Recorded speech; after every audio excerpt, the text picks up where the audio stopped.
Hi all, I'd like to show you another example of what might be considered as mass distraction of resources. And in this example, like the first one, the opponent of the person who's distracting the resources tries to win a knight, but in the process a lot of their resources are tied up.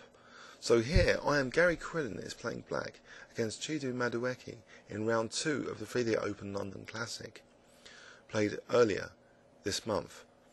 So after knight f6, knight c4, white's giving up e4 because he wants to try and win d6 followed by potentially b7.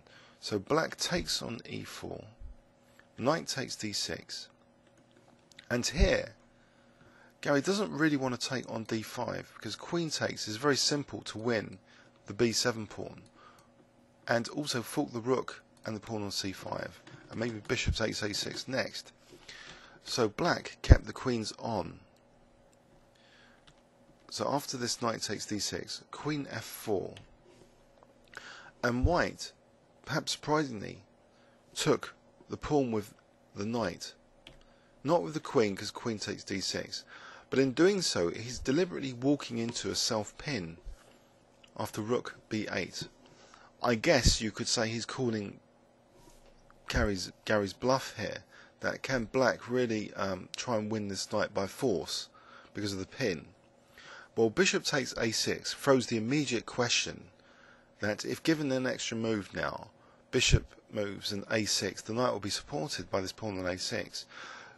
So Gary immediately puts more pressure on b7, but he's tying up some resources now, this rook and this bishop, just trying to maintain this pin and perhaps trying to win the knight. So rook e7 supporting the knight, and that support has to be interrupted now with another resource, this knight. And now white reinforces grip on the e-file and also putting pressure on f7. Supporting that rook means that a potential rook f7 if the queen was not protecting it, and the opening of this diagonal would spell, in some lines, tactical disaster, because this other rook could then go to e8 potentially.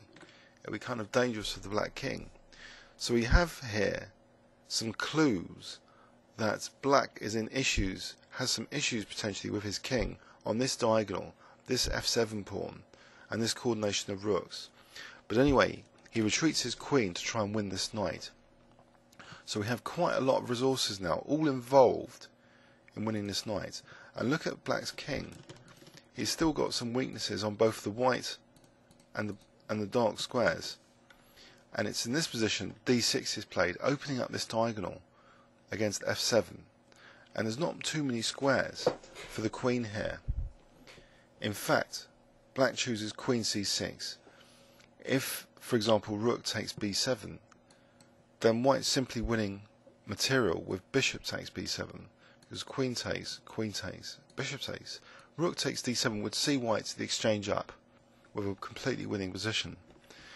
So the black queen went to c6 after this d6 move. And can you spot a very fine tactic that was played by white? Although not apparently the most incisive tactic when checking with an engine, it's still a very beautiful one, giving white a massive advantage. So I'll give you 5 seconds, starting from now. Okay, I may have given you a clue earlier as well, but with a slightly different combination idea. Rook takes f7. Now Chidu actually showed me this game in round 2, and I actually thought at the time, wow, what a tactic, because the idea of this is that if rook takes f7, there's queen takes f7 check, king takes, and now can you see this knight d8 check, forking queen and king? I just thought when Chidu was showing me this game that he somehow beautifully combined positional play with tactics to get this position. But now, given this concept introduced of mass distraction, maybe knight takes b7 is another example of trying to suck a lot of resources to try and win material, but in the process the king is being loosened. So rook takes f7. Black now wins his material, that knight on b7, but his king safety is just shot to pieces now after rook takes, king takes, white simply plays queen c3, and that queen is gliding down on these dark squares, and it's very, very difficult to defend this position. Let's say queen takes d6, queen h8 check, king f7. The bishop can come into the attack as well now, and it would force the loss of the black queen. Otherwise, well, it's a forced mate anyway, but this kind of thing is a forced mate. The king has really no defences at all. It's all been stripped. So, equally hopeless was in the game, knight e5. It just only temporarily staved off the winning attack. After queen f6, Gary had enough, he resigned here. But an example continuation, again with this bishop coming in for the attack, could be like this. So check, check here. Or, alternatively, say king h7 here, check, dominating the light squares and h7, and now the queen can go on this square, dark square, to finish off the black king. So it was an extremely dangerous attack, but the start of it was just winning a pawn on the queen side.